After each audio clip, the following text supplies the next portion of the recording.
Sir, आपने मेरे article को इतना ज्यादा एडिट कर दिया है कि अब इसमें कोई सच्चाई नहीं बची। सर प्लीज, आप वापस सब कुछ रिटेन कीजिए। अनन्या, हम इतना कंट्रोवर्शियल न्यूज नहीं पब्लिश कर सकते।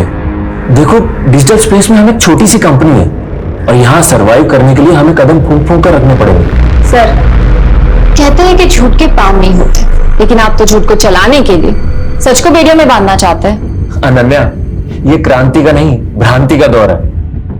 और फिर सच झूठ तो नमक हल्दी की तरह है, और सादा खाने वाले तो आजकल न्यूज देखते नहीं, और मसाले के बिना अपनी दुकान। सर, आप चलाइए अपनी दुकान, लेकिन मैं अपनी आवाज को नहीं दबा सकती।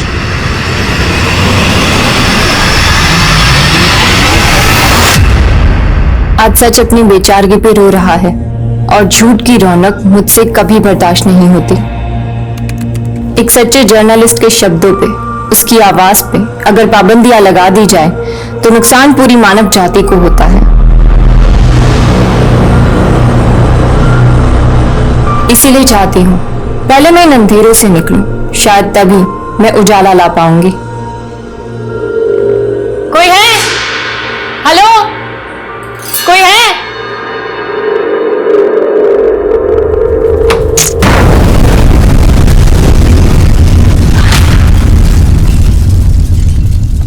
नमस्कार, मैं दिव्यांका त्रिपाठी दहिया क्राइम पेट्रोल सतर्क विमेन अगेंस्ट क्राइम की श्रृंखला में आपका स्वागत करती हूँ।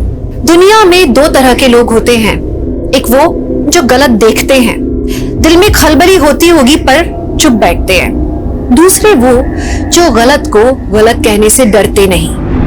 अनन्या एक ऐसी लड़की थी, उभरती हुई जर्नलिस्ट।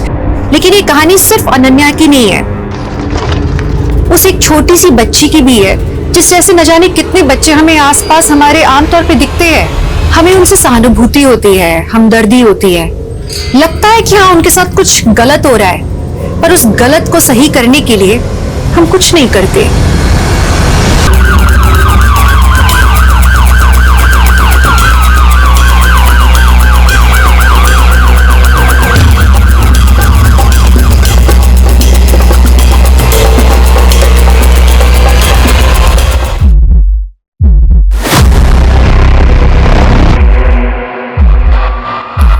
सर, सिलेंडर ब्लास्ट हुआ था, लेकिन नेबर्स का कहना है ये घर हमेशा बंद रहता था। अगर ये घर बंद रहता था तो फिर ये लड़की यहाँ कैसे है? सर, मैंने मकान मालिक को बुलवा लिया है। सर, मुझे नहीं पता लड़की कौन है, और 2 दिन पहले मैंने ये घर किराए पे दिया था। किसको किराए पे दिया? राम बहादुर नाम है सर उसका। फोन लगा दे राम बहादुर। जी जी सर। सर, फोन तो स्विच ऑफ आ रहा है। ठीक है, इसका फोन नंबर और रेंट एग्रीमेंट की कॉपी दो हमको।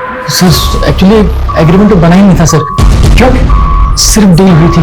मकान पसंद आया सचिन जी? Thank you. ये लीजिए 3 महीने का रेंट एडवांस। अरे थैंक यू वेरी मच। जी, एग्रीमेंट के लिए आपके आधार और पैन कार्ड की कॉपी दीजिए मुझे। जरूर जरूर, पर क्या है ना कि मेरे आधार कार्ड में मेरा डेट ऑफ बर्थ गलत छप गया था, और उसको ठीक करने की अर्जी दी हुई है मैंने। 3-4 दिन में आ जाएगा, फिर उसके बाद एग्रीमेंट कर लेंगे। जब तक मैं रहने आ जाता हूँ। बिना एग्रीमेंट के, बिना पुलिस एनओसी के अपना घर एक अनजान आदमी को रेंट पे दे दिया, अब उसका नंबर नहीं लग रहा है। सर, मुझे तो लगा ही नहीं था कि वो गलत आदमी होगा। वो कहाँ का रहने वाला था? उसने कुछ एड्रेस दिया था अपना, पता है उसका आपके पास? सर, एड्रेस तो नहीं है, लेकिन उसने कहा था कि वो यूपी का रहने वाला है। यूपी में कहाँ? वो सर नहीं पता मुझे। पता करो राम बहादुर कहाँ पर है, और इस मकान मालिक सचिन को अच्छे से इन्वेस्टिगेट करो।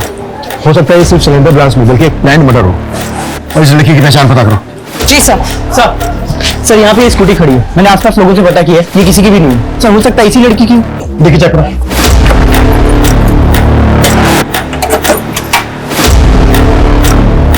कुछ नहीं है सर। MS-12, ये तो पुणे का नंबर है। पुणे RTO से कांटेक्ट करो, पता करो ये स्कूटी किसके नाम पे रजिस्टर्ड है। Okay sir.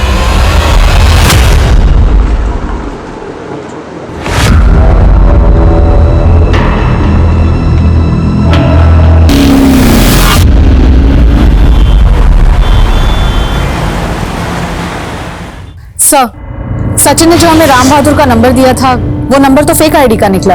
इसका मतलब सचिन ने गलत आदमी को अपना घर रेंट पे दिया है। उसने एग्रीमेंट के लिए 2-3 दिन की मोहलत मांगी और तीसरे दिन उसके घर में सिलेंडर ब्लास्ट हो गया। सर, वो स्कूटी जो हमें उस घर के बाहर मिली थी, वो उसी लड़की की थी जिसकी ब्लास्ट में मौत हुई थी। रजिस्ट्रेशन पेपर पर लड़की का नाम अनन्या मूले लिखा है। पुणे के भाकरवाड़ी का एड्रेस है। उस लड़की के पुणे के एड्रेस पे जाओ, मकान मालिक सचिन से राम बहादुर का स्केच बनवाओ। हमारे लिए जानना बेहद जरूरी है कि आखिर वो आदमी है कौन। Yes sir. है कौन ये बच्ची? मालूम नहीं सर, इस आदमी ने बताया कि ये यहाँ भीख मांगा करती थी। सर मुझे कहाँ रहती है बच्ची, इसका परिवार कहाँ है? सर मुझे ये तो नहीं मालूम, लेकिन लड़की को कई बार यहाँ भीख मांगते हुए देखा हूँ। अभिषेक, पता करो ये बच्ची कौन है, इसका कोई अपना है या फिर अनाथ है। Okay sir.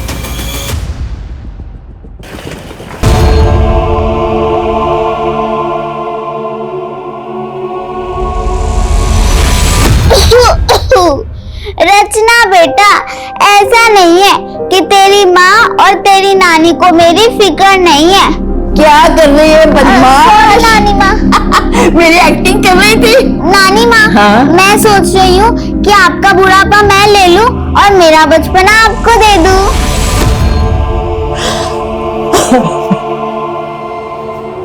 Excuse me ma'am, उसने राम बहादुर का ये स्केच रेडी किया। उसका कहना है कि राम बहादुर ऐसे ही दिखता था। सर लड़की आउट ऑफ डेंजर है, लेकिन उसका सिर्फ रोड एक्सीडेंट नहीं हुआ है, बल्कि उसकी बॉडी पर कई बर्न मार्क्स भी और उसके राउंड्स में स्टील और आयरन के टुकड़े भी गड़े हुए मिले। और उसके अलावा उसकी बॉडी पर कई पुराने घावों के निशान भी हैं, जिन्हें देख के लगता है कि बच्ची को काफी पीटा जाता होगा। पुलिस स्टेशन के कोई साइन? नहीं सर, ऐसा कुछ नहीं है। हेलो बेटा।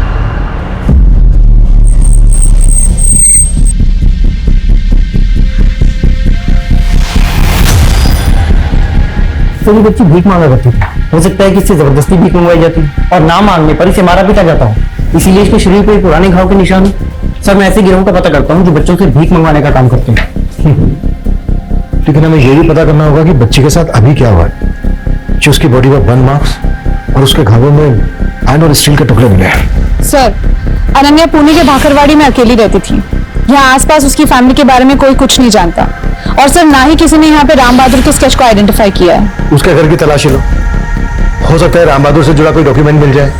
और ये भी पता करो कि अनन्या पुणे से यहाँ मुंबई क्यों आई थी। सर, पड़ोसियों से पता चला कि अनन्या nationsvoice.com के वेब पोर्टल पे एक प्रेस रिपोर्टर थी। अनन्या से जुड़ी हर एक बात पता करो। जी सर।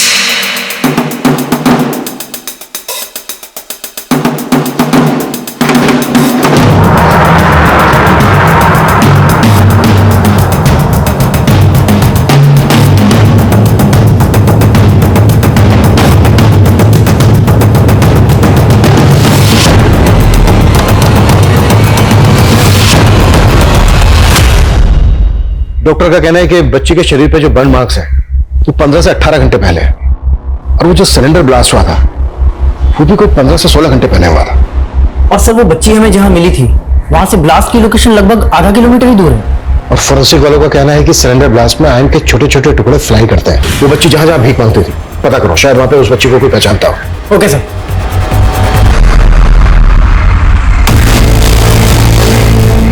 रुको रुको,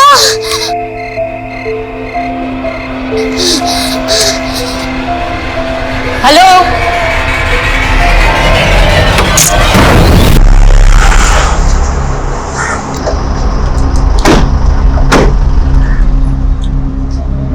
मैम, अनन्या यहाँ काम जरूर करती थी, लेकिन कुछ महीनों पहले उसने जॉब छोड़ दी थी। अनन्या की डेथ हो गई है, और जिस आदमी ने उस घर को किराए पे लिया था वो ये है। क्या आप जानते हैं इसे? नहीं मैम। अनन्या की फैमिली में कौन कौन था? मैम एक्चुअली उसकी कोई फैमिली नहीं थी, अनाथ थी वो। अनाथ आश्रम में पली बड़ी थी, लेकिन जर्नलिज्म को लेकर काफी एम्बिशियस थी और पैशनेट थी, और सोशल मीडिया पर भी उसकी अच्छी खासी फॉलोइंग थी। आज मेरी सोशल मीडिया चैनल के पूरे 1 मिलियन सब्सक्राइबर हो चुके हैं। काफी दिलखुश लड़की थी मैम, हम सबको अपना परिवार मानती थी। अगर अनन्या आप लोगों को अपना परिवार मानती थी तो उसने यहाँ पे जॉब क्यों छोड़ दी?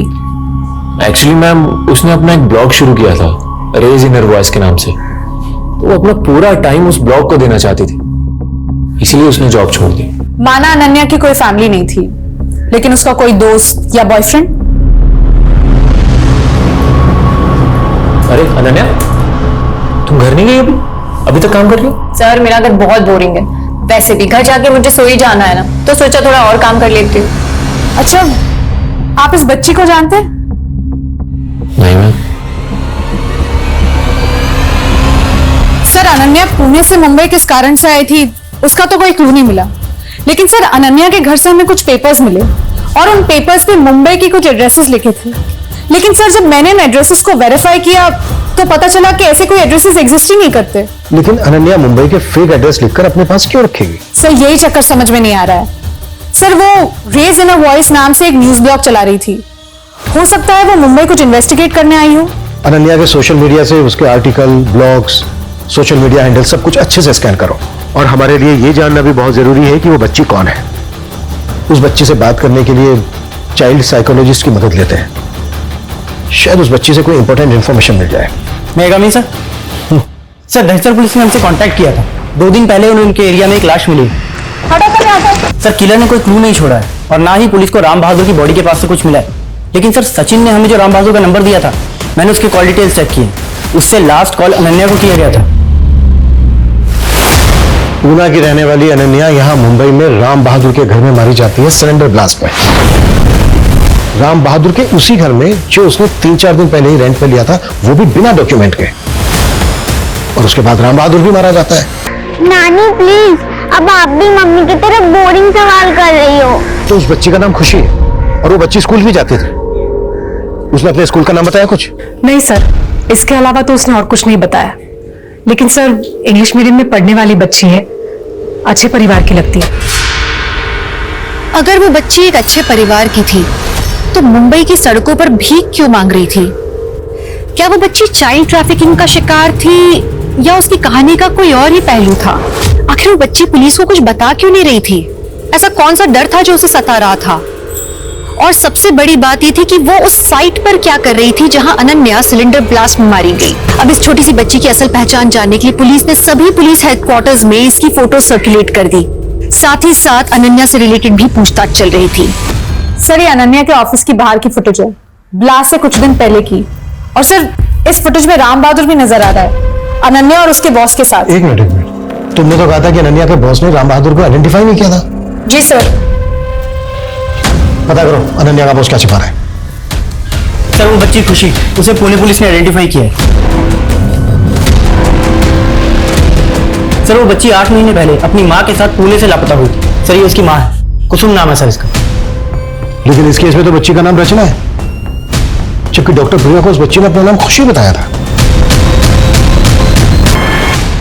Happy birthday mummy. Thank you बच्चा। अब आप जल्दी से आंख बंद करो, मैं आपके लिए कुछ लाई हूँ। अच्छा हाथ दो। अरे वाह रचना, थैंक यू बच्चा। वेलकम। आपको अच्छी लगी ना? और मुझे पहन के दिखाओ। एक काम करो, मैं ही आपको पहनाती हूँ। हाथ दो।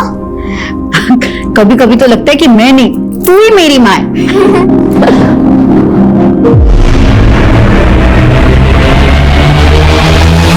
ये बच्ची हमें मुंबई में मिली थी।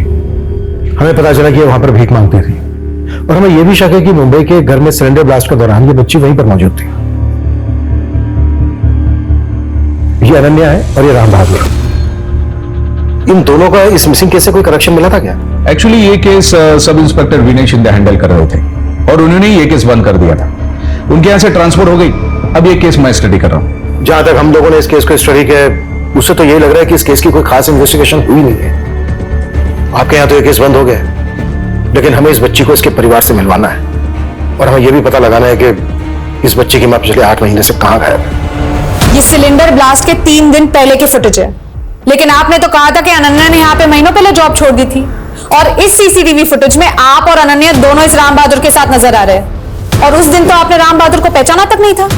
मैम मैं सच बोल रहा हूँ, मैं इस आदमी को जानता तक नहीं।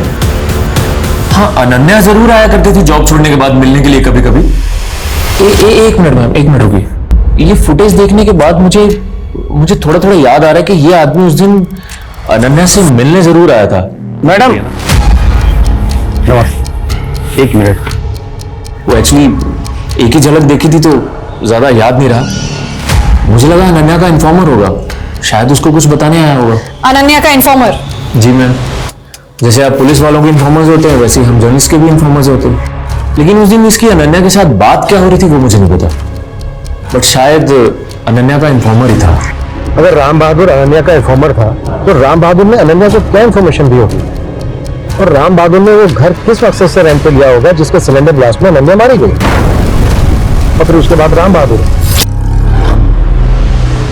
रचना,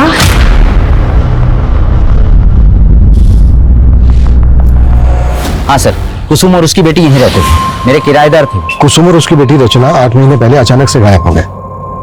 कुसुम ने कभी मकान खाली करने के बारे में कुछ कहा था आपसे? नहीं सर, ऐसे तो कुछ नहीं कहा था, लेकिन उनका सारा सामान वामान यहीं पड़ा था। मुझे तो लगता है उनके साथ जरूर कुछ गलत हुआ है। अच्छा, कुसुम का पति मनोहर वो उस वक्त कहाँ था? सर वो तो नाम का पति है, वो मनोहर अपनी बीवी और बेटी के साथ रहता तक नहीं था। एक नंबर का बेवड़ा है सर, सच कहता हूँ। इस मनोहर को अपनी बीवी और बेटी की खुशी बर्दाश्त नहीं होती थी। ओह, तेरे आशिक ने तेरे लिए ये चूड़ियां भिजवाई हैं। देखिए आप फिर से उल्टी सीधी बातें कर रहे हैं। मैं उल्टा बोल रहा हूं और तू जो उल्टा कर रही है वो मेरे पीछे उसके साथ में गुलछने उड़ा रही है तू। क्या कुसुम का वाकई में किसी के साथ चक्कर था जो उसका पति मनोहर शक करता था उस पर? सर पहले तो सबको लगता था कि कुसुम का पति उस पर गलत शक करता है, लेकिन जब कुसुम अपनी बेटी के साथ यहाँ से चली गई तब लोग ये कहने लगे कि कुसुम शायद किसी आदमी के साथ भाग गई होगी। मनोहर के अलावा किसी गैर मर्द का आना जाना था क्या कुसुम के घर पे? सर इतना तो ध्यान नहीं दिया, लेकिन हाँ, जिस दौरान ये सब हुआ उस दौरान मैंने देखा कि एक साधु कुसुम के घर पे आता जाता था।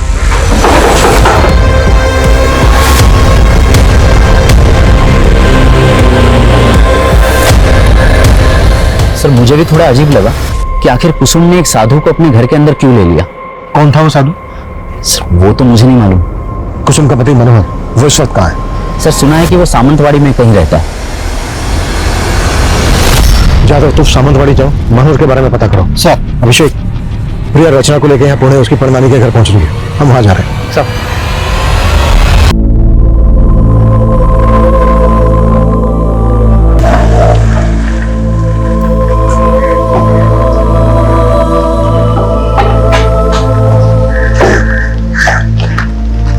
हमने रचना से बात करने की काफी कोशिश की, लेकिन रचना अपनी माँ के बारे में हमें कुछ नहीं बता पा रही। जब आपने कंप्लेंट लिखवाई थी तो आपने लिखवाया था कि रचना और रचना की माँ कुसुम दोनों साथ में गायब हुए। जी, उस समय मैं उनके साथ नहीं थी। मैं भी रचना से पूछती हूँ। जी शांति जी, हमें पता चला कि रचना के घर किसी साधु का आना जाना था। आप जानती हैं किसी साधु? साधु? नहीं साहब जी, बिल्कुल नहीं। हमें यह भी पता चला है कि कुसुम का पति मनोहर कुसुम पर शक करता था कि उसका किसी के साथ अफेयर है। एक नंबर का झूठा है वो। ये तो कुसुम की किस्मत खराब थी कि मनोहर के प्यार के चक्कर में पड़कर उसके साथ उसने भागकर शादी कर ली। इसीलिए मेरी दामाद यानी कुसुम के पिता ने उसके साथ सारे संबंध तोड़ दिए। फिर कुछ महीनों के बाद कुसुम के पिता का देहांत हो गया। बाद में हमें पता लगा कि मनोहर कुसुम की बेटी हुई है रचना। उसके प्यार ने हमारी सारी दुनिया खत्म कर दी थी। मैं कैसे रख सकती हूँ? आप एक काम कीजिए, उसे निर्मला के घर छोड़ दीजिए। कौन निर्मला? कुसुम की माँ, यानी मेरी बेटी रचना की नानी।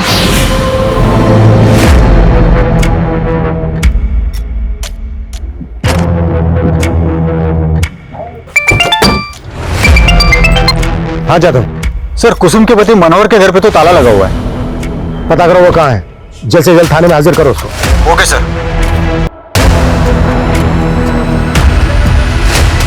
एक्सक्यूज मी, जी कहिए। हमें निर्मला जी से मिलना है। यहाँ कोई निर्मला नहीं रहती। रचना?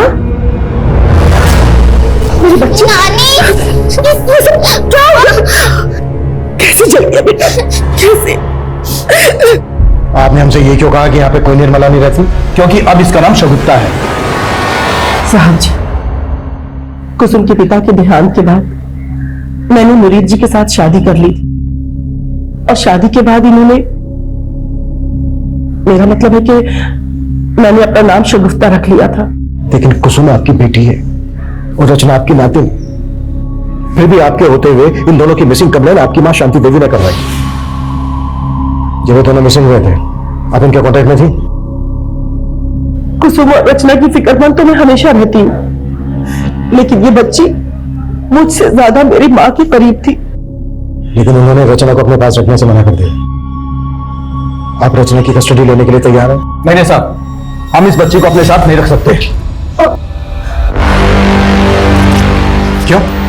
ये नानी है रचना की। देखिए साहब, मैं मानता हूं कि मेरी बीवी का इस बच्ची के साथ रिश्ता जरूर है, लेकिन अगर हम इस बच्ची को अपने साथ रखेंगे तो इसकी मां कुसुम को ये बिल्कुल पसंद नहीं आएगा।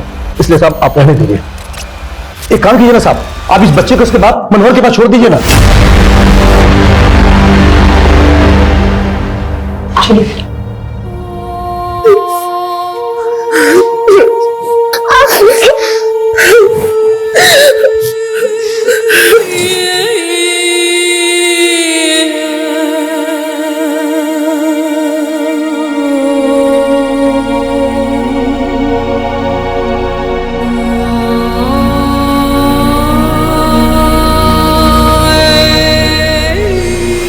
सर मैंने कुसुम के 8 महीने पुराने कॉल रिकॉर्ड चेक किए, उसमें किसी साधु का नंबर नहीं मिला और ना ही कोई ऐसा क्लू मिला है जिससे ये पता चले कि कुसुम किसी साधु के टच में थी। कुसुम को 8 महीने पहले फोन कहां पर बंद हुआ था? सर उसके घर वाले एरिया में 21 अक्टूबर को करीब 12 बजे के आसपास उसका फोन स्विच ऑफ हुआ था और सर लगभग 11 बजे के आसपास कुसुम के पति मनोहर ने उसे लास्ट कॉल किया था। इस मनोहर के पास कुसुम और रचना को गायब करने का मोटिव तो है। सर जिस रात कुसुम गायब हुई थी उस रात मनोहर का एक बारटेंडर के साथ झगड़ा हुआ था। मारपीट के आरोप में पुलिस ने उसे अरेस्ट कर लिया था।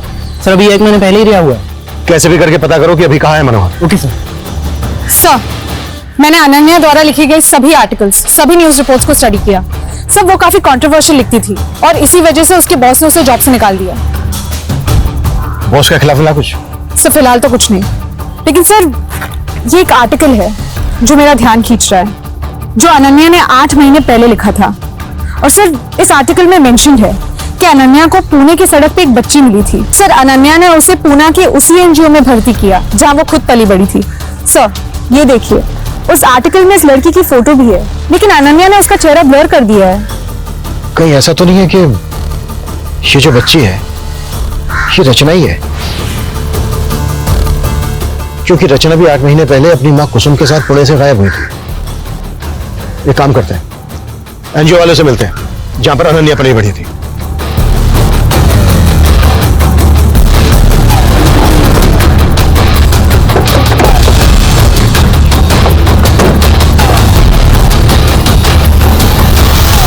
हाँ सर, अनन्या हमारे यहाँ ही पली बड़ी है। बहुत दुख हुआ ये सुनकर कि अनन्या अब इस दुनिया में नहीं है। 8 महीने पहले अनन्या एक बच्ची को लेकर आई थी यहाँ पर। उस बच्ची को लेकर अनन्या ने एक आर्टिकल भी देखा था। ये वो बच्ची? नहीं सर, वो तो पल्लवी थी जो 8 महीने से हमारे एनजीओ में ही रह रही है।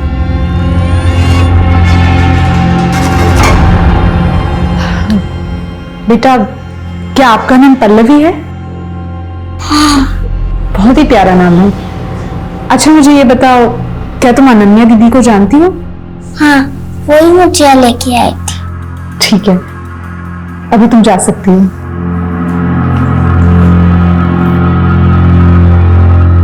संजना जी, इस आदमी को जानती हैं? जी नहीं, हम नहीं जानते। सर आपको क्या लगता है, ये रचना और अनन्या का वाकई में कोई कनेक्शन हो सकता है? हो सकता है ना हो, पर हम उसको रूल आउट भी नहीं कर सकते। हमारे लिए सबसे ज्यादा पता लगाना यह जरूरी है कि रचना पुणे से मुंबई कैसे है, पिछले 8 महीने से उसकी मां कुसुम कहां गायब, कि राम बहादुर कौन और अनन्या को क्यों और किस मकसद से मारा गया। जी सर। हाँ जाकर सर मनोहर का पता चल गया। साहब मैं सच कह रहा हूं, मुझे नहीं पता कुसुम कहां पर है साहब। मेरी बात सुनिए साहब, कुसुम और रचना के गायब होने के काफी समय पहले मेरा उसके साथ में तलाक हो चुका है साहब। मुझे तो उनके बारे में पता भी तब चला था जब मैं जेल में था। लेकिन कुसुम के गायब होने से पहले कुसुम की आखिरी बार तेरे से बात हुई थी 21 अक्टूबर रात 11 बजे। कुसुम ने तुझे कॉल किया था? हाँ किया था। उस समय मैं बार में बैठा दारू पी रहा था। मैं खुद हैरान था कि तलाक के इतने समय के बाद मुझे फोन क्यों कर रही हो। हाँ बोल, क्या काम है? कुसुम क्या हुआ? उससे बात करने के बाद में मुझे कुछ ठीक नहीं लगा। मुझे लगा उससे जाके मिलना चाहिए, लेकिन जैसे ही मैं वहां से बाहर निकला, नशे की हालत में बारटेंडर से टकरा गया साहब। उसे नोक झोंक हो गई, मैंने 2-3 टेक दी उसको। उसकी नाक से खून हुआ, उसने पुलिस को फोन करके मुझे अंदर करवा दिया। ये भी तो हो सकता है कि कुसुम के घर तूने किसी को भेजा हो ये सब कांड करने के लिए, और उसने कुसुम के फोन से तुझे अपडेट किया कि काम हो गया है, और उसके बाद जानबूझ के तूने बारटेंडर से झगड़ा किया, तू जेल गया, तू जेल में जाकर बैठ गया ताकि तेरा ये जुर्म सामने ना आए। यही हुआ ना? सर ऐसा कुछ नहीं हुआ है, मेरा यकीन कीजिए आप। तू शक करता था कुसुम पे कि कुसुम का किसी के साथ अफेयर है? वो तो था, मुझे पता था उसका अफेयर चल रहा है उस रजत के साथ में। कौन रजत? एक सेल्समैन है। ये 2 रखो आप, मैं और देता हूँ। अरे नहीं नहीं, इतने में हो जाएगा बस। कितने हुए इसके? अरे आपसे पैसे लूंगा क्या? आप ये प्रोडक्ट यूज करो, आपके लिए फ्री है। अंतर अपना ये नाटक और निकाल यहाँ से, निकाल यहाँ से। तू बता, तेरे को अपना सामान फ्री में क्यों दे रहा है? बोल क्या चल रहा है तेरा इसके साथ में? उस दिन के बाद भी मैंने रजत को कई बार कुसुम के साथ देखा। तू रचना के बारे में कोई बात नहीं कर रहा? तू बाप है उसका, बेटी है वो तेरी, उसको पालना पोसना तेरा फर्ज बनता है, तेरी जिम्मेदारी बनती है। साहब मैं अपनी नशे की हालत से वैसे ही परेशान हूं। नशा मुक्ति केंद्र जाने की सोच रहा हूं, मैं कैसे पाल पाऊंगा उसको? ये ये लो। अच्छा बेटा मुझे एक बात बताओ, तुम्हारे घर पे कोई साधु आता था?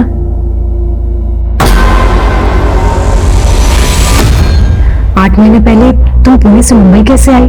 तुम्हारी मम्मी तुम्हारे साथ थी जब तुम यहाँ पर आई थी? मम्मी शांत सर वो मनोहर कुछ भी बोल रहा है सर। सर सच तो ये कि कुसुम मनोहर से तंग आ गई थी। वो मालूम है मैं। अब तू ये बोल, तू कैसे जानता था कुसुम को? सर मैं घर घर जाके सामान बेचता हूँ, सेल्समैन हूँ सर।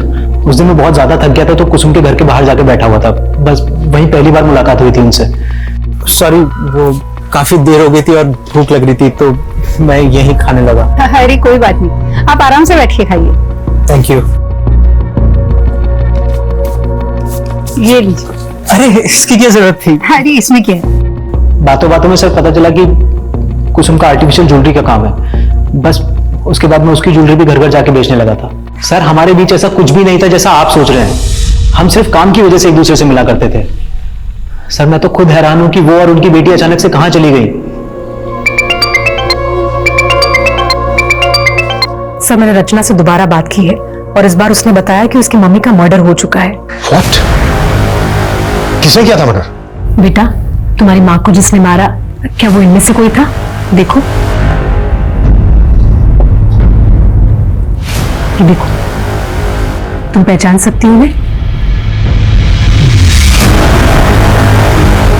बेटा आपकी माँ को कहाँ मारा गया था? आप और आपकी माँ कहाँ थे? बेटा डरो मत, अंकल से डरने की जरूरत नहीं। वो तो सिर्फ जानना चाहते हैं कि तुम्हारी माँ को किसने मारा। तुम जानती हो तुम्हारी माँ को किसने मारा?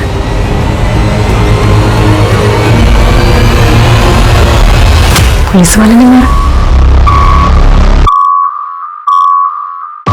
बेटा क्या वो पुलिस वाला था?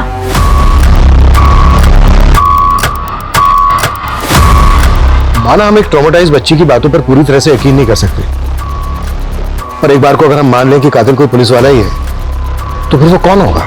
जनरल जी मैंने कुसुम के कॉल रिकॉर्ड चेक किए तो उसमें मुझे पुणे के सब इंस्पेक्टर विनय शिंदे का पर्सनल नंबर मिला।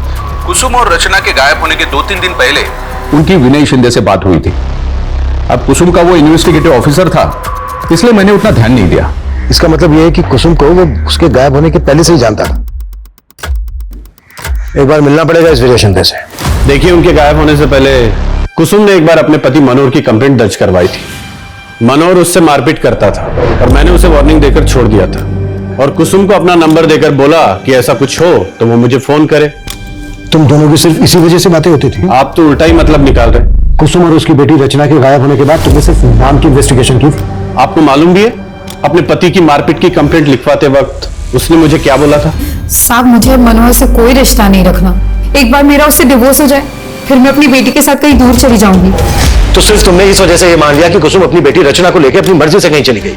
इन्वेस्टिगेशन भी की थी, लेकिन जो आपको फाइल में नहीं मिला वो आज मेरी पर्सनल डायरी में। लेकिन मेरा ट्रांसफर हो गया था। तब हमें गुमराह करने के लिए अपनी पर्सनल डायरी भी दिखाओगे? आप तो हाथ धो के पीछे पड़ गए। कोई एविडेंस है आपके पास कि ये सब मैंने किया है? सब इंस्पेक्टर विजय शिंदे इस केस का प्राइम सस्पेक्ट था, लेकिन हैरान करने वाली बात यही थी कि केस का इन्वेस्टिगेटिंग ऑफिसर क्या सच में खुद उस केस का क्रिमिनल होगा? पता नहीं पुलिस सही दिशा में काम कर रही थी या नहीं। मनोहर और रजत भी इस केस में सस्पेक्ट थे, पुलिस उन्हें सही तरह से इन्वेस्टिगेट कर रही थी या नहीं? और फिर वो साधु कौन था जिसे अभी तक पुलिस ढूंढ नहीं पाई थी? वहीं अनन्या और राम बहादुर केस भी रुका पड़ा था। सर, रजत की एक सोशल मीडिया प्रोफाइल है जिनमें मुझे ये वीडियोस मिले हैं, और इन वीडियो में रजत अलग अलग गेटअप में है, कभी डॉक्टर कभी लॉयर, और एक वीडियो में तो वो साधु भी बना था, ये देखिए। और सर, जब मैं रजत की सोशल मीडिया प्रोफाइल चेक कर रही थी तो मुझे कुसुम की सोशल मीडिया प्रोफाइल के बारे में भी पता चला। सर, कुसुम रजत के सारे वीडियोस लाइक करती थी और कुछ वीडियोस में तो कमेंट भी करती थी।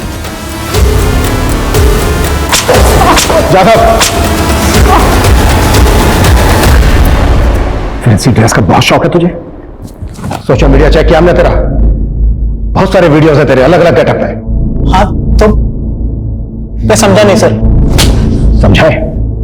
वो सारे के सारे वीडियो उस घर में बने हैं जहां पर कुसुम अपनी बेटी रचना के साथ रहती थी। अलग अलग गेटअप में मिलने जाता था तो कुसुम से। सर वो सब मैं कुसुम को खुश रखने के लिए करता था। सब मनोहर ने उसकी जिंदगी बर्बाद करके रखी हुई थी। मैं बस कुसुम की जिंदगी में कुछ रंग लेकर आना चाहता था। तू कुसुम की जिंदगी में रंग नहीं लाया, बल्कि तूने कुसुम की जिंदगी बेरंग कर दी, मार डाला उसको। नहीं सर, मैंने ऐसा कुछ भी नहीं किया है। मैं कुसुम से प्यार करता था सर। प्यार करता था तो कुसुम के डिवोर्स के बाद तू उससे शादी भी करना चाहता होगा, है ना? तो तुम्हारा डिवोर्स भी हो गया है कुसुम, हम शादी कर लेते हैं। नहीं रजत, मैं अब किसी की पत्नी नहीं बनना चाहती। हम दोस्त हैं, हम दोस्त ही रहेंगे। दोस्त? तुमने कहा था तुम शादी करोगी मुझसे, अब मुकर क्यों रही हो? हाँ, चिल्लाओ मत, मैंने कहा ना मैं तुमसे अभी शादी नहीं करना चाहती हूँ। अच्छा, तो इतनी देरों से घुमा रही हो तुम मुझे, या कोई और मिल गया है? तुम मेरे बारे में इतना गंदा सोचोगे ये मुझे पता ही नहीं था। तुम निकलो यहाँ से, निकलो और आइंदा अपनी शक्ल में दिखाना मुझे। और इस सब का बदला लिया तूने, उसे खत्म करके। नहीं सर, ऐसा कुछ भी नहीं है सर। सर, अनन्या और खुशी का कनेक्शन मिल गया है, और ये भी पता चल गया है कि राम बहादुर किसका आदमी था। किसका आदमी था?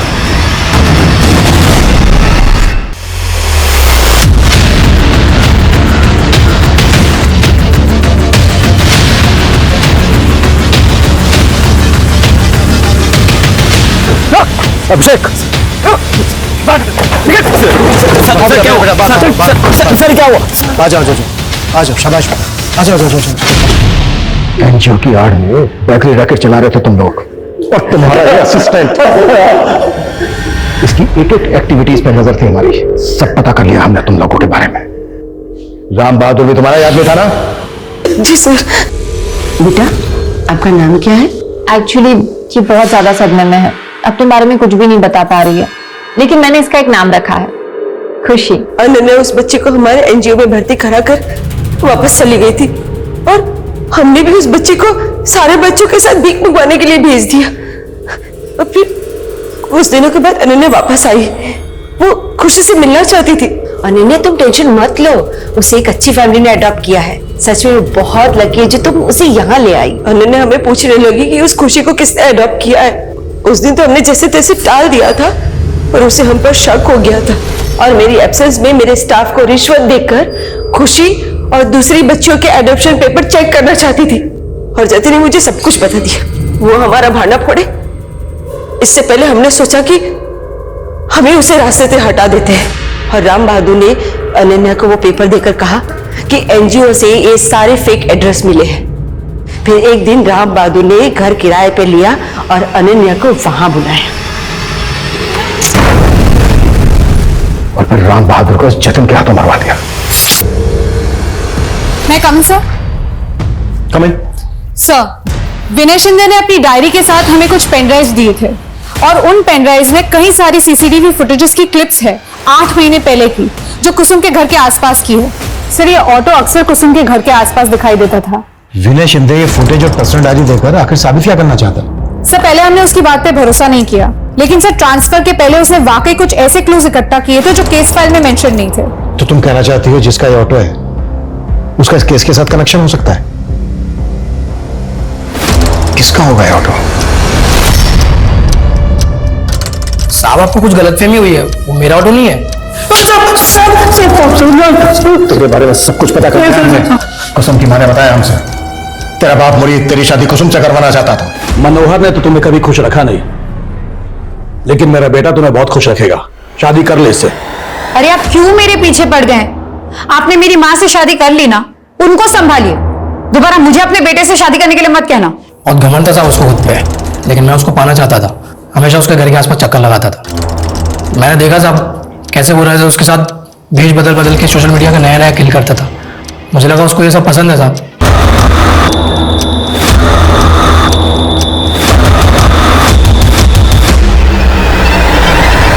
कुसुम जैसी लड़कियां आमतौर पर शिकार बन जाती हैं क्योंकि असलम जैसे लड़के उनकी ना नहीं सुन पाते। मनोहर जैसे आदमी के साथ 4 साल नरक जैसी जिंदगी बिताने के बाद कुसुम कभी भी रजत पर पूरी तरह से भरोसा नहीं कर पाई थी। फिर भी वो असलम की मंशा को नहीं पहचान पाई। उसने गलती की उसे अपने घर में दाखिल करने की, और जिसकी गाज गिरी उसकी बेटी रचना पर। आज रचना के बाप उसके रिश्तेदार इस दुनिया में हैं, लेकिन फिर भी वो अनाथों की जिंदगी बिता रही है। हमने एक काबिल रिपोर्टर अनन्या को भी खो दिया। मैं बस ये आशा करती हूँ कि रचना अनन्या से प्रेरित होकर अपने पांव पे खड़ी हो, पूरी दुनिया के लिए मिसाल बने। साथ ही मैं आपसे ये आशा करती हूँ कि अगर आप चाइल्ड ट्रैफिकिंग की तरह का कोई मामला देखते हैं जो आपकी आंखों को खटकता है, तो आप तुरंत एक्शन लें, आप पुलिस को इन्फॉर्म करें। तो एक सुरक्षित समाज की आशा के साथ मैं दिव्यांका त्रिपाठी दहिया आपसे विदा लेती हूँ। फिर मिलूंगी एक नए एपिसोड के साथ। तब तक देखते रहिए क्राइम पेट्रोल सतर्क, विमेन अगेंस्ट क्राइम, एक औरत पर वार, अब हर औरत का भार। जय हिंद। नमस्कार, मैं दिव्यांका त्रिपाठी दहिया क्राइम पेट्रोल सतर्क, विमेन अगेंस्ट क्राइम की श्रृंखला में आपका स्वागत करती हूँ। कहते हैं इंसान का बचपन गीली मिट्टी की तरह होता है, उसे जैसे ढाल दो इंसान वैसा बन जाता है। बचपन का माहौल सीधे बाकी की पूरी जिंदगी तय करता है। कई बार बचपन में मिले जख्म इतने गहरे होते हैं जो जिंदगी भर नहीं भर पाते, और कई बार इंसान उस पर मलहम लगाने के लिए ऐसे रास्ते अपनाता है जिसके खामियाजा दूसरों को भुगतना पड़ता है। हमारा आज का ये केस ऐसी ही एक दास्तां पे आधारित है।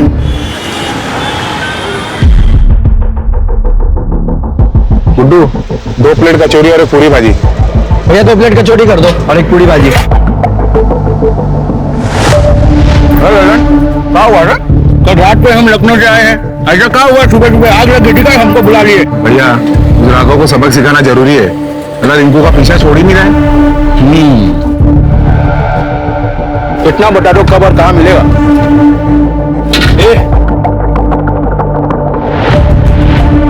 यहाँ कहाँ थूक दिए बे?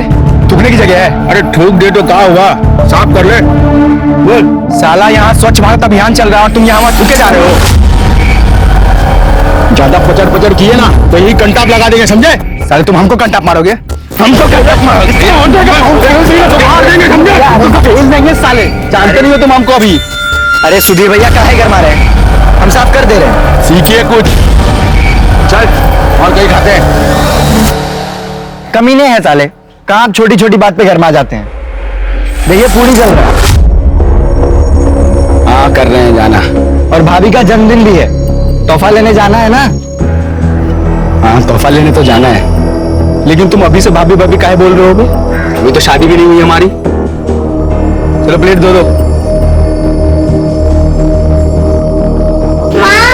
मुझे दाल रोटी नहीं खानी है। तो हमारी गुड़िया को दाल रोटी कौन खिला रहा है? हमने तो आपके लिए नूडल्स बनाए हैं। Wow noodles. ये खाना है? ये तो जहर है, और दाल में नमक कितना है? एक काम कर, किसी दिन मुझे जहर देके मार डाल। हमको तो नमक ठीक ही लग रहा है।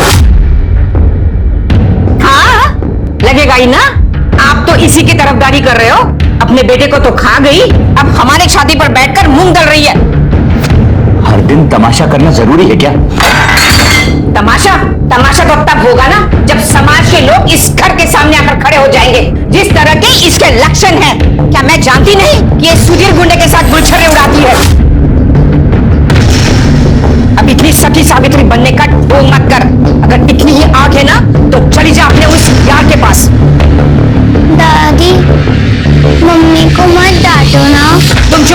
अपनी माँ की तरह जुबान लड़ाने की कोई जरूरत नहीं है, समझी?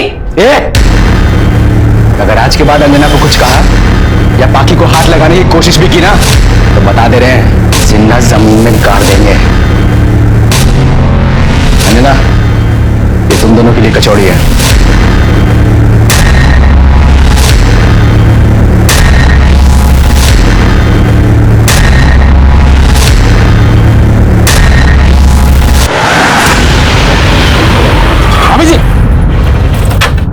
भाभी अच्छा हुआ आप यहाँ मिल गए, मैं आपके घर ही आ रहा था। क्यों, क्या हुआ? आपके बेटी का एक्सीडेंट हुआ है और रो रही है, आपका ही नाम ले रही है बार बार। क्या? उनका है मेरी पाखी? मैं लेके चलता हूँ, आप बैठिए, मैं बाइक घुमाता हूँ। मुझे उसके पास ले चलो प्लीज भैया, जल्दी चलो।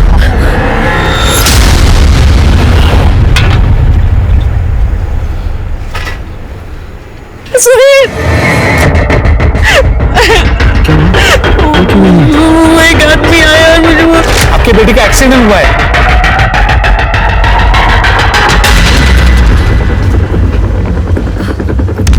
अरे रोक क्यों दिया? ये कहाँ ले आए हो हमें? अरे बहुत भोली हो यार तुम, है? इतने दिनों से तुम्हारे पीछे पड़े थे और तुम हमको भाव ही नहीं दे रही, तो हमने सोचा थोड़ा नाटक वाटक हो जाए। अरे बहुत हुआ शराफत का नाटक। सही बताओ, सुधीर से कितना पैसा ले लेती है? अरे हम दुगना दे देंगे भाई। छोड़ो हमें, क्या बदतमीजी है? अरे रेट तो बताती जाओ। लेके चल मुझे।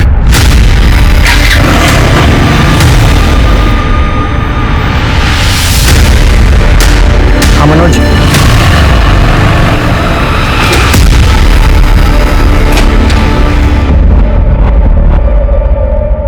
क्या बोला तू अंजना को? अबे हम तो मजाक किए थे भाई। साले हम प्यार करते हैं उससे, आइंदा से कभी मजाक किए ना तो काट के गाड़ देंगे। बस साले तुम हमको धमकी दे रहे हो।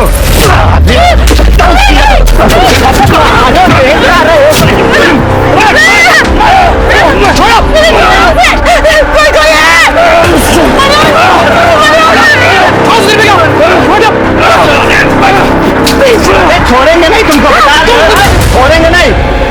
तू कहाँ दिखना मत यहाँ पे, छोड़ेंगे नहीं साले। मरे होते हुए कुछ भी नहीं होगा तुम्हें।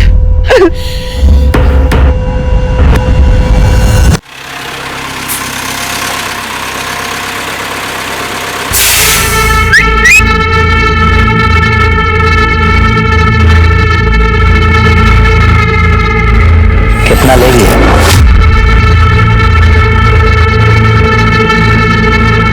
2000। कुछ कम कर दो।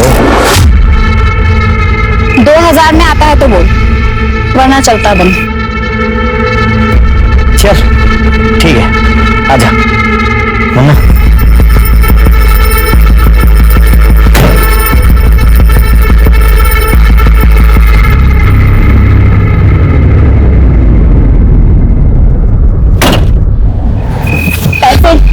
चल चल चल।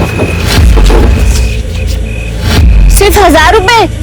2000 की बात हुई थी। मजा नहीं आया, निकल चल। 1000 और चाहिए मुझे। अरे अगर औकात नहीं थी तो क्यों दिया? आया क्यों? तो बोला ना निकल। ए मुन्ना चल। साले कुत्ते कमीने, कीड़े पड़ेंगे तुझे, कुत्ते की मौत मरेगा तू। पता नहीं कहाँ से आ जाते हैं, पैसे नहीं होते तो।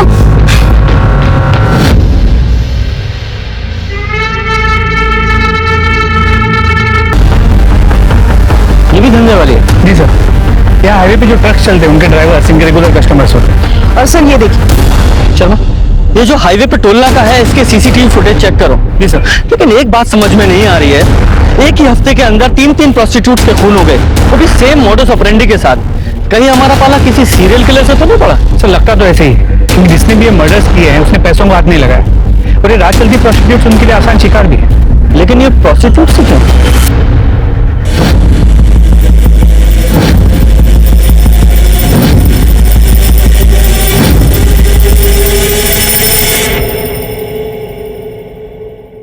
सर पिछले दोनों केसेस की तरह इस केस में भी सोनू का गला लाल रंग की रस्सी से घोट के उसे मारा गया। उसके गले पे और हाथों पे लाल रंग की रस्सी के ट्रेसेस मिले।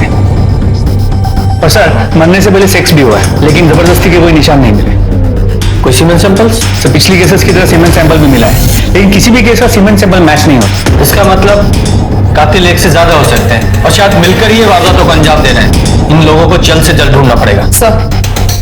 सर हमें टोल नाके का सीसीटीवी फुटेज मिल गया और पहले 2 खून जिस एरिया में हुए उसके टोल नाके के सीसीटीवी फुटेज से कंपेयर करने के बाद हमें 20 ट्रक और 5 टेम्पो कॉमन में मिले।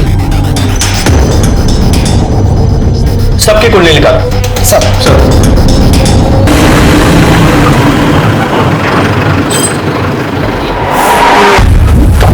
अरे पवन, देख, सामान उतारो ना, गाड़ी में माल आ गया।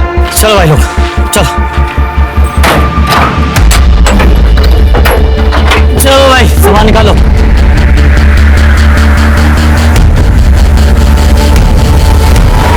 अबे ये लाल रस्सी हमारी है, सामान के साथ नहीं है, अंदर रख इसे। निकालो यार, सामान निकालो सब फटाफट। दो चाय। अरे तुम लोग कानपुर हाईवे से आ रहे हो ना? हाँ। अरे सुना है हमने वहां पे आज भी एक धंधे वाले की लाश मिली है। अरे पुलिस पूछताछ कर रही है। भूखों को क्या, जोरों की भूख लगी है। सुधीर के ठेले पे जाके कचौड़ी खाते ना। अरे कचौड़ी भी खा लेना, पहले चाय तो पी लो। अगर यार ऐसे ही हाईवे पे खून होते रहे ना, तो एक दिन ये हाईवे भी भूतिया बन जाएगा।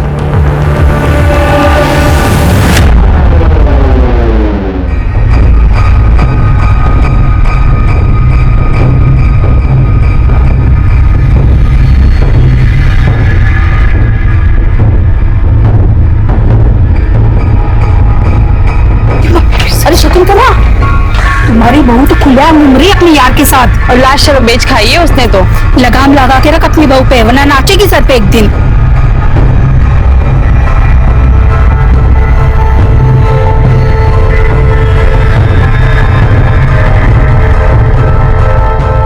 आखी, हाँ मम्मा। ये देखो। थैंक यू मम्मा। ये आपके लिए मैंने नहीं, सुधीर अंकल ने भेजा है। वाओ, कितनी क्यूट डॉल है ये। निकल जाओ हमारे घर से, ये लो सामान और चली जाओ। मम्मी जी। मम्मी जी नहीं, निकल यहाँ से। छोड़ो मुझे। अरे क्या छोड़ो, जाओ यहाँ से। चल तू भी निकल। अरे पाखी बेटा, क्या कर रही हो? आओ चलो बैठो अंदर। अरे तुम क्यों खड़ी हो? आओ ना, बैठो बैठो।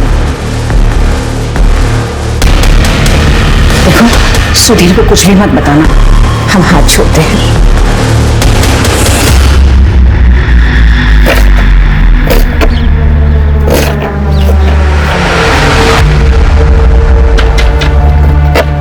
कैसी लगी कचौड़ी अंजना को?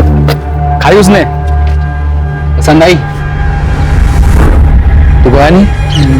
भैया गए थे, अब फिर वहाँ कुछ गड़बड़ चल रही है।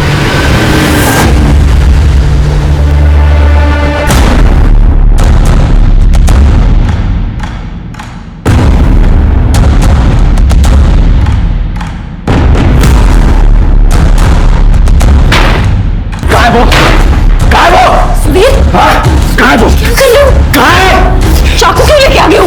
देखो तुम कुछ नहीं करोगे, अब सब ठीक है। कुछ भी ठीक नहीं अंजना, बहुत हो गया। आज मैं उसकी जुबान काटूंगा मैं। कुछ भी नहीं किया, गलती हो गई है। अरे यार शकुंतला, तुम हमेशा उसके पीछे पड़ी रहती हो। बेटा हम अपनी तरफ से कुछ नहीं करेंगे, तुम्हें जो करना है करो। बचाने को बोलोगे, काट के रखो इसको। सुधीर शांत हो जाओ। सुधीर गुस्सा करके कुछ सही नहीं होगा। पानी पियो, थोड़ा सा पानी पियो प्लीज मेरे लिए।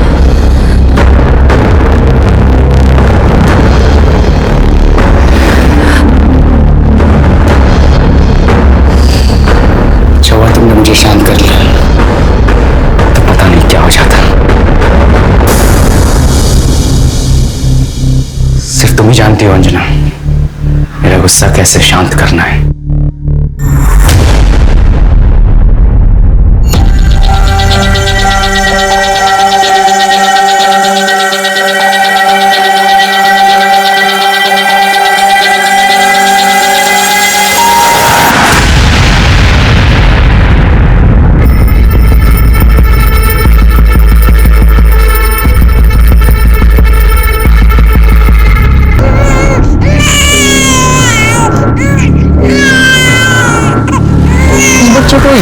बच्चा क्यों छोड़ा हुआ है? तो कहीं ये बच्चा इस औरत चंचल का तो नहीं? मुमकिन है सर, क्योंकि धंधे के टाइम पर अक्सर ये लोग ऐसा करते हैं। जब बच्चा संभालने को कोई होता नहीं है, अपने साथ धंधे पर ले आती है। ठीक है, बच्चे को ले लो। हमारे आसपास न जाने कितने इंसान होते हैं जो इंसान के वेश में असल में जानवर होते हैं, जिनकी जिंदगी का मकसद सिर्फ यही होता है कि वो दूसरों की जिंदगी बर्बाद करें। ये लोग सैडिस्ट होते हैं जिन्हें दूसरों की तकलीफ में खुशी मिलती है। और पुलिस जल्द से जल्द इन जानवरों को पिंजरे में बंद करना चाहती थी, लेकिन तब तक में न जाने और कितनी जाने दांव पे लगने वाली थी। सर, क्या ये सच है कि जितनी भी लाशें मिली है सारी औरतें धंधा करती थी? सर, क्या ये सच है? इसीलिए इस केस पे कुछ खास कार्रवाई नहीं की जा रही है। शायद पुलिस वालों को लगता है कि ऐसी औरतों की जान की कोई कीमत नहीं है। ऐसा कुछ नहीं है, कानून सबके लिए बराबर है और कार्रवाई चल रही है। जल्दी ही वो सीरियल किलर्स पकड़े जाएंगे। Thank you. सर एक सवाल और। सर ने कहा इस केस पे कार्रवाई चल रही है, लेकिन जब तक खूनी सलाखों के पीछे नहीं पहुंच जाता तब तक कानपुर में दहशत का माहौल बना रहेगा। आप हैं कैमरामैन आशीष के साथ संध्या Singh. Happy birthday to you. Happy birthday to you.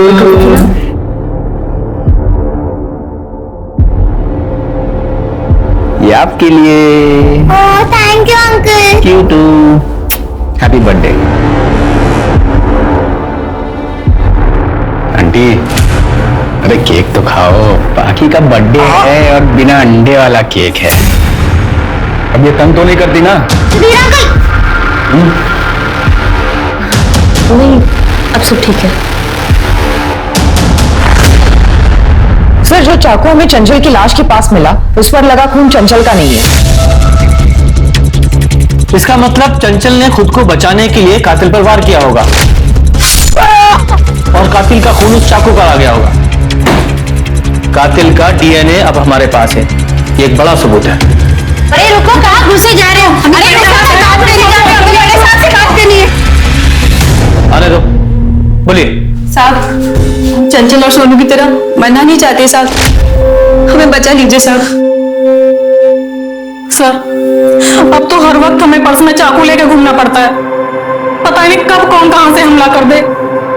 हम तो कहीं नौकरी भी नहीं कर सकते साहब, मगर बच्चे का पेट पालने के लिए कुछ ना कुछ तो करना पड़ेगा ना। चंचल का बच्चा आपके पास है ना सर, प्लीज आप उसे हमें दे दीजिए, हम सब मिलकर उसे पाल लेंगे। साहब, हम लोग तो समाज में बदनाम है साहब, मगर मुसीबत के वक्त सुख दुख में एक दूसरे का साथ देती है साहब। देखिए, मैं आपकी भावनाओं को समझता हूँ और उनकी कद्र भी करता हूँ, लेकिन माफ कीजिए, बच्चा हमने एनजीओ में भेज दिया है। और रही बात कातिल की, तो आप लोग चिंता मत कीजिए, वो जल्द से जल्द सलाखों के पीछे होंगे।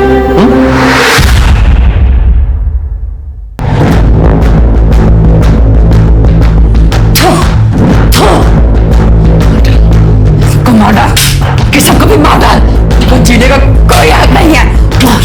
मार, सबको मार डाल। लीजिए भैया आपकी पूरी भाजी। प्याज दे भाई थोड़ा।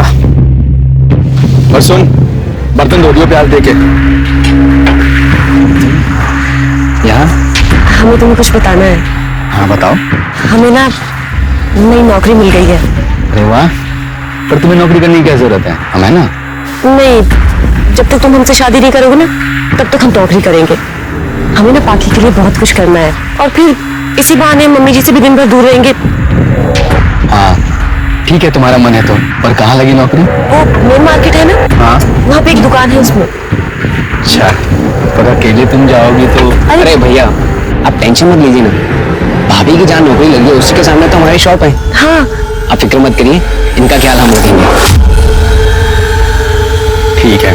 अच्छा हम जाए, बाकी हमारा इंतजार कर रही होगी। कचौरी दें? गुड्डू के हाथ भिजवा देना।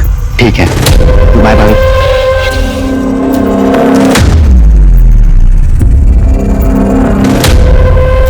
क्या घूर रहे हो बे? कुछ नहीं, पूरी बढ़िया है।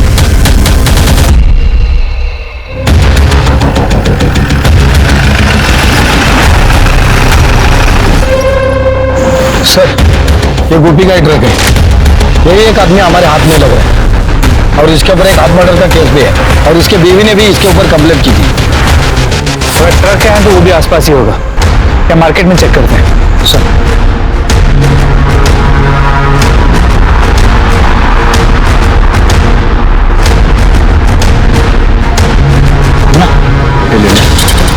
कितना हुआ? 25, 25, 50।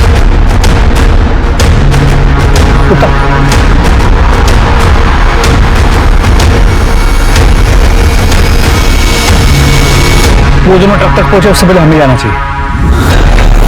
तुम अंदर चेक करो, मैं आगे देखता हूँ। सर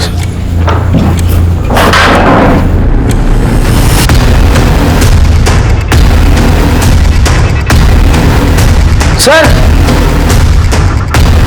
ये देखिए सर, लाल कलर की रस्सी मिली।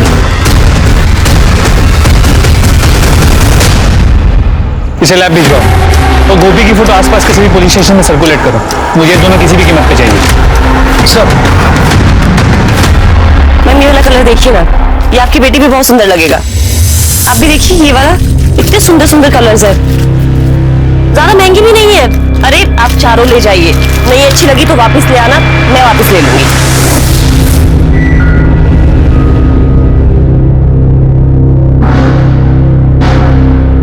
हो गया, थैंक यू। अंजना, जब से तुम आई हो ना, सेल्स डबल हो गए। Thank you sir. मैं तो बहुत खुश हूँ और इसलिए मैं तुम्हें कुछ गिफ्ट देना चाहता हूँ। वैसे तुम्हारा साइज क्या है?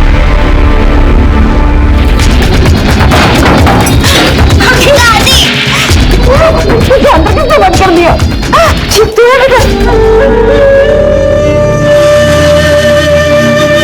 क्यों मारा थे? क्यों मारा? बोल। बकवास कर रहे हैं आप। हम तो अभी अभी आए। बस हम बताते हैं तुझे। हेलो,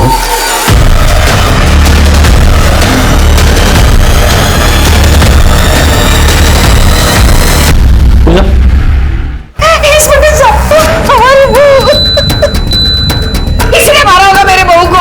उसके आगे पीछे घूमता रहता था। हमने नहीं मारा। क्यों झूठ बोल रहे तुम लोग? हम झूठ बोल रहे हैं कि तू झूठ बोल रहा है? यहाँ बैठा था ना। आप शांत रहिए। अरे पर जब साहब ये झूठ। आपसे कहा ना शांत खड़े रहिए। सर मोडस ऑपरेंडी सेम है। सर हमने उसे नहीं मारा, हम तो उससे प्यार करते थे। हमारी कल ही बात हुई थी उससे। सुधीर, मम्मी जी आजकल मुझे अजीब नजरों से देखती है।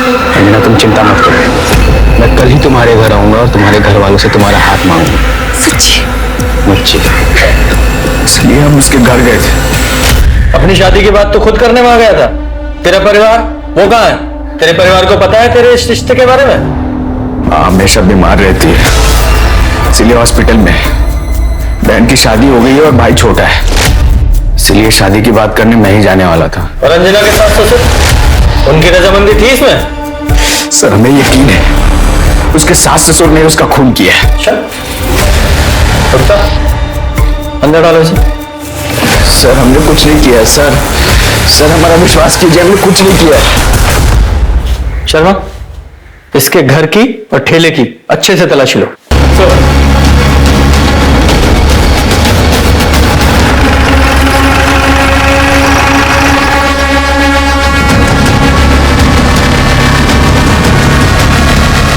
हेलो सर, हमने सुधीर का घर चेक किया लेकिन यहाँ कुछ नहीं मिला। दादी माँ माँ पे चिल्लाती थी, माँ रोती थी। दादी ने माँ को मारा भी था। दादी माँ बहुत बुरी है। और बेटा तुम्हारे दादाजी? वो भी बहुत गंदे हैं।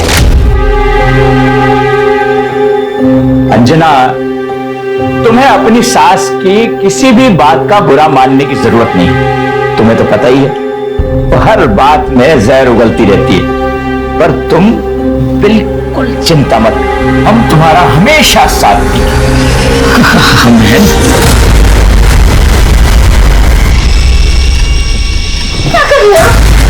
खबरदार, अगर हमने दोबारा हाथ लगाने की कोशिश की तो अगर सुधीर को बता दिया ना। देखो बेटा, तुम्हें कुछ गलतफहमी हो गई है। हम तो तुम्हें बस दिलासा दे रहे थे। मम्मी, माँ चुप रहती थी क्योंकि मुझे और माँ को यकीन था कि सुधीर अंकल हमें यहाँ से बहुत दूर लेके चले जाएंगे। तुम्हारे लिए। Thank you.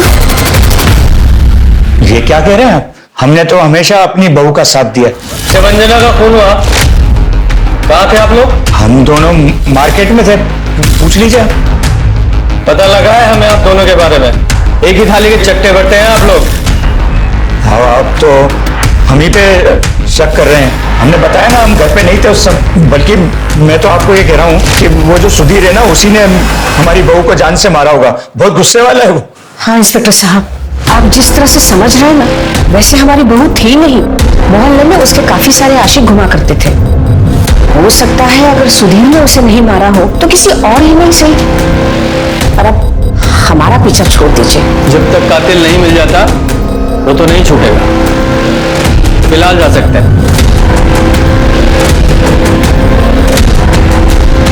चलो जरा पता लगाओ ये सच बोल रहे हैं झूठ, जब बातों में हमें घुमा रहे हैं।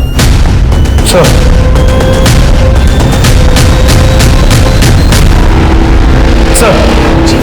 हम अंजना के घर के आसपास पूछताछ कर रहे थे। लोगों ने बताया ये मोहन उसके साथ छेड़छाड़ किया करता था।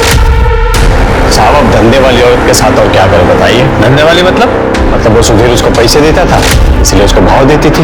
मतलब जिसने भी उसको पैसे दिए उसके साथ घूमती थी।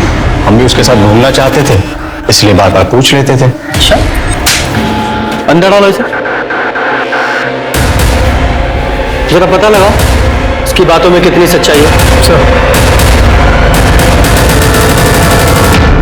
पुलिस के सामने गुत्थी उलझती जा रही थी। पुलिस को अंजना के चरित्र से संबंधित जो जानकारी मिली थी, क्या वो सही थी? और क्या इन सभी वारदातों में कोई भी संबंध था? और सबसे महत्वपूर्ण सवाल कि क्या अंजना के खून के बाद वो दरिंदे चुपचाप बैठने वाले थे? और पास ही में एक आदमी के साथ रहती है। सर, मर्डर का मोडस ऑपरेंडी सेम है। ये गले पर यार काम क्या करती? सर, दूसरों के घरों में बर्तन मांजना, खाना बनाना वगैरह। ये औरत जिस आदमी के साथ रहती थी उसकी डिटेल्स निकालो, अपनी खबरों को एक्टिवेट करो और बॉडी को पोस्टमार्टम के लिए भेजो। सर,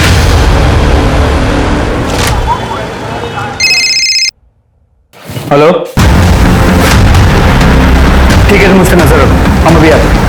सर, वो भी मिल गया, उठा के लाओ इसे।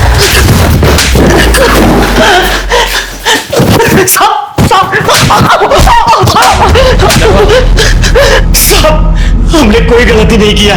हाँ, हम मानते हैं कि हम धंधे वालियों के साथ संबंध बनाते थे, कई बार बिना पैसे दिए भाग भी जाया करते थे, लेकिन हमने किसी को मारा नहीं है साहब। अच्छा, उस दिन तू अपना ट्रक छोड़ के क्यों भागा था? साहब, उस दिन गलती से एक गाड़ी को ठोक दिया था हमने। हमें लगा आप उसी केस के लिए हमारा पीछा कर रहे हो। तुझे लगा? जब तक सच ना बोले दोनों की तोड़ाई करो।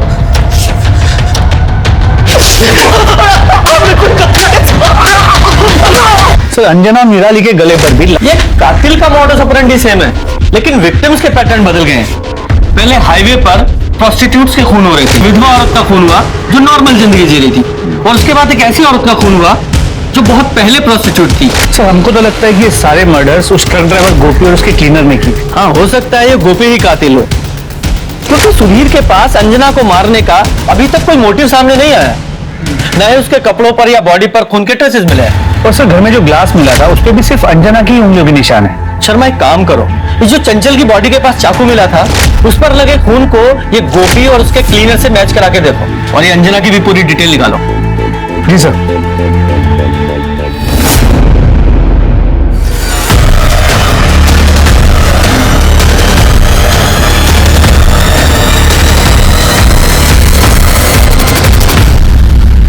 हाँ सर, हम जानते हैं सामने की दुकान के मालिक को, उसका नाम प्रसाद है सर, लेकिन वो अभी गायब है। और सर, मुझे लगता है अंजना भाभी का खून उसी ने किया है। तुम्हें ऐसा क्यों लगता है कि वो ये सब कुछ करेगा? सर, हम बताते ना।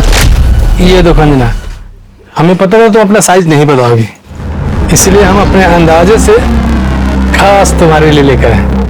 देखो, हमारी दुकान में कोई नहीं है, एक बार पहन के दिखाओ। क्या कर रहे हैं आप? अरे चलो ना, चलो। क्या कर रहे हैं आप? ये क्या? चलो चलो, ट्राई करो। ओए, दिखाओ दिखाओ कैसा लगता है। क्या कर रहा हो? भाभी, आप ठीक है?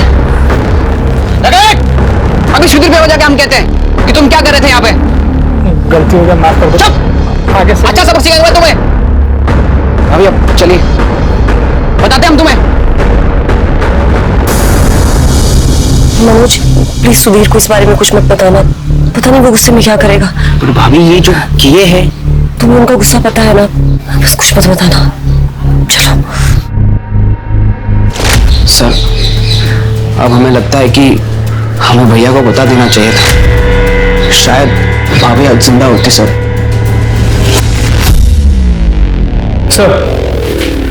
जिस दुकान में अंजना काम करती थी उसका मालिक प्रसाद पूरा सामान लेकर रफू चक्कर हो गया। और सर जिस दिन अंजना का खून हुआ उस दिन प्रसाद का लोकेशन अंजना के घर के पास की थी। उसका मोबाइल अभी भी ऑन है? जी सर, हम उसे ट्रैक कर रहे हैं। Arrest him sir. इस केस में हमें और एक इंसान पर डाउट है। किस पर सर?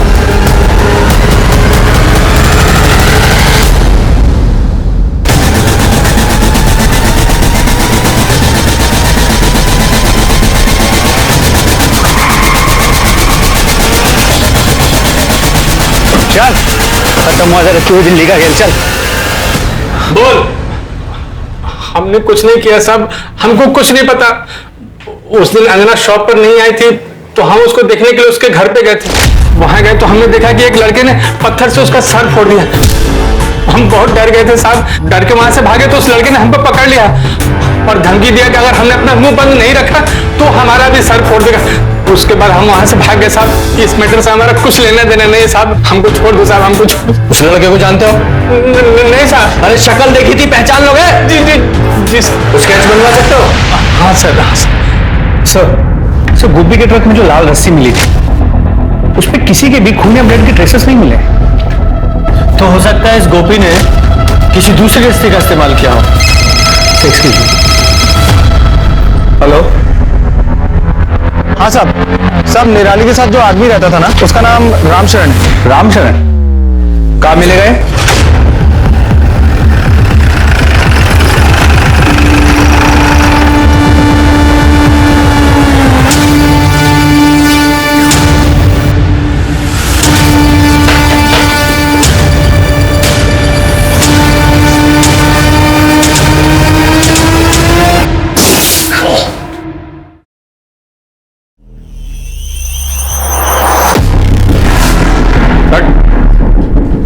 निराली उसी के साथ रहते थे ना?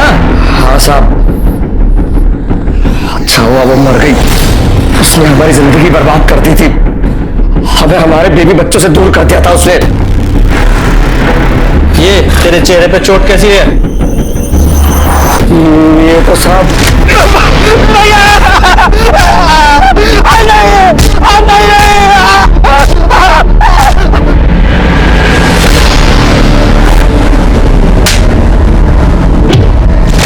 हम पूरी तरह से कंगाल हो चुके साहब। हम तो बस अपने बेटे से मदद मांगने के लिए गए थे पर सुधीर ने हमारा ये हाल कर दिया।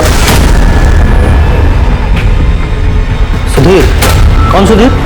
सुधीर हमारा बेटा कमला नगर में रहता है, वहां उसका आलू पूरी और कचौड़ी का ठेला है साहब। तूने अपने बाप को पीटा था? हाँ पीटा था। तेरा बाप जिस औरत के साथ रहता था निराली, क्या जानता है उसके बारे में? धंधे वाली के चक्कर में मेरे बाप ने हम सबको छोड़ दिया, बस इतना ही जानते हैं उसके बारे में। और वो तेरी अंजना, इसके बारे में भी लोग ऐसा ही बोल रहे हैं, वो पैसे के लिए तेरे साथ में थी। क्या बकवास है? ज्यादा गर्मी मत दिखा। समूह एक शरीफ औरत थी और हम दोनों एक दूसरे से प्यार करते थे। जब से उसने जॉब करना शुरू किया था तब से पैसों से भी कोई मदद नहीं ले रही थी, और वैसे भी किसी अपने की मदद करना कोई गुनाह है क्या? अच्छा सर, हम सच बोल रहे हैं, कभी लोग खामखा शरीफ औरत को बदनाम कर रहे हैं।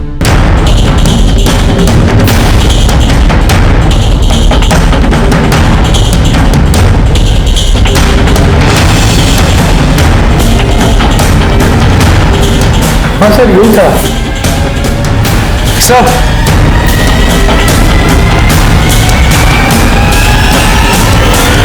उठा के लाओ इसे। अंजना का मर्डर किया ना तूने? हमने कुछ नहीं किया सब। अच्छा ये रस्सी देख रहा, तेरे घर से मिली है ये।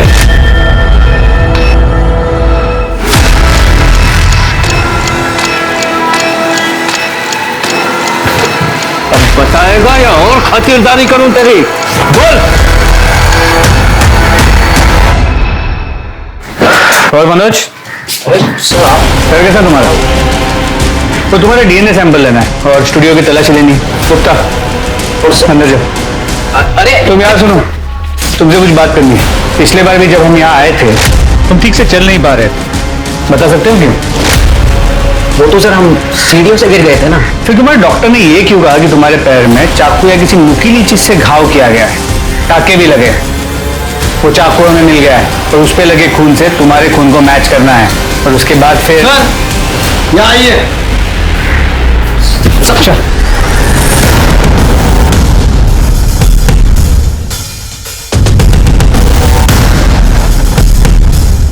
मार डाल, किसी को भी मार डाल, कोई हक नहीं है, मार डाल, सबको मार डाल, मर जाए सब, कोई हक नहीं जीने का, मार। और कौन था तेरे साथ?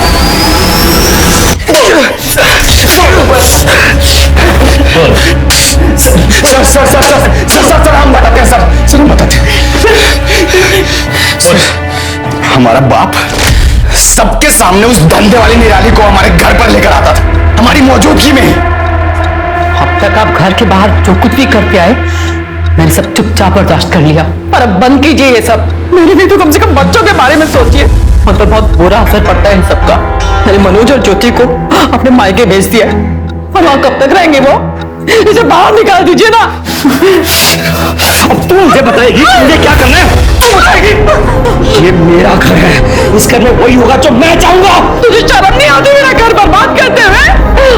निकल जा यहाँ से, बाहर निकल। तेरा खराब हाथ ही कब था? अपने आप को देखा और इसको देख, इसकी खूबसूरती को देख। हमारा बाप हमारी माँ के सामने ही उस कमीनी के साथ खुले हर एक दिन घर के सारे जेवर पैसा सब कुछ लेकर हमारा बाप उस निराली के साथ भाग गया सर। हमारे लिए नफरत उसके लिए दिन ब दिन बढ़ती चली गई थी। सब्र का बंध तब टूटा जब एक दिन सर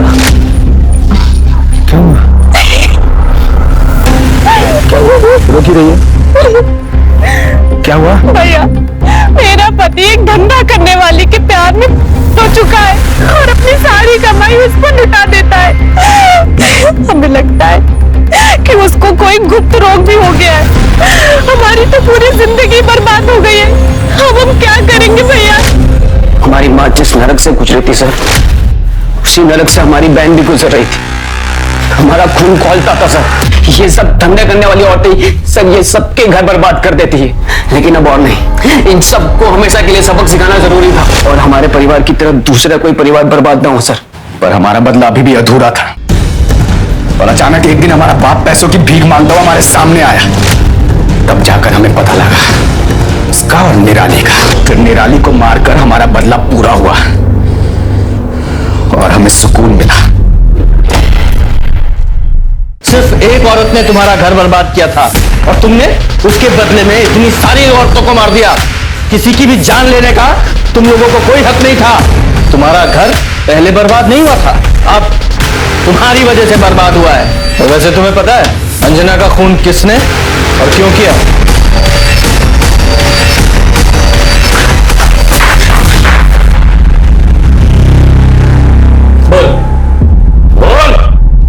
साहब हमने सुधीर भैया और मनोज भैया को बात करते हुए सुना था कि कैसे ये दोनों धंधे वालों का कत्ल करते हैं। और फिर एक दिन हमने जब इनका पीछा किया और उसके बाद जब एक के बाद एक खून की खबरें आने लगी, हम समझ गए थे कि ये इन्हीं दोनों का काम है। और तब हमने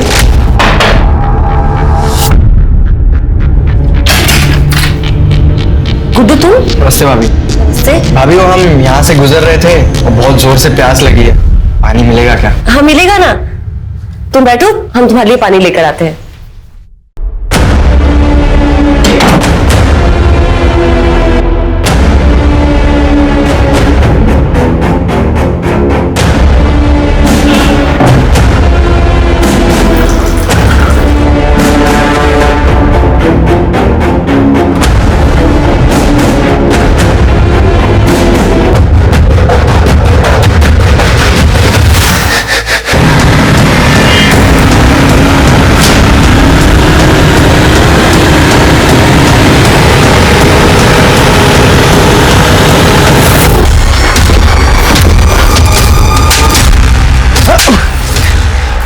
तुमने इस बारे में कहीं भी मुंह खोला ना तो तुम्हारा मुंह भी इसकी तरफ फोड़ देंगे, समझे? हम अंजना भाभी के खून में इन दोनों को फंसाना चाहते थे ताकि जब ये दोनों जेल चले जाए तब हम इनका टेला अपने नाम करा ले।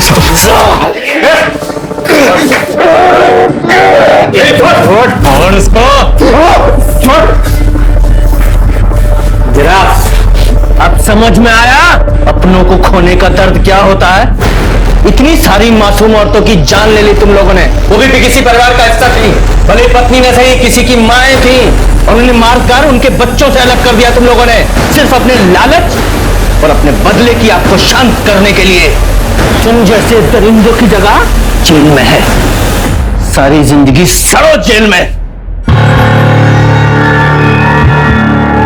गुड्डू को अंजना को मारने के इल्जाम में सजा मिली और मनोज और सुधीर दोनों को 5 औरतों को मारने के इल्जाम में सजा मिली और शायद उन्हें आगे फांसी की सजा भी मिलेगी।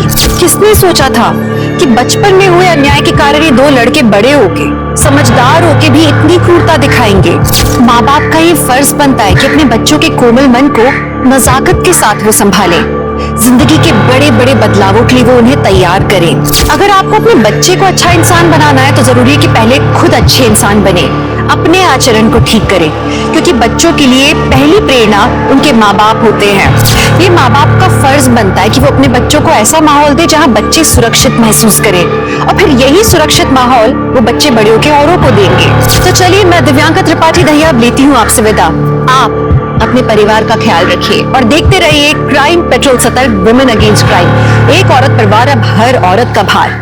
जय हिंद। इस तरह के और भी एपिसोड देखने के लिए हमारे चैनल को सब्सक्राइब करें और बेल आइकन दबाना ना भूलें।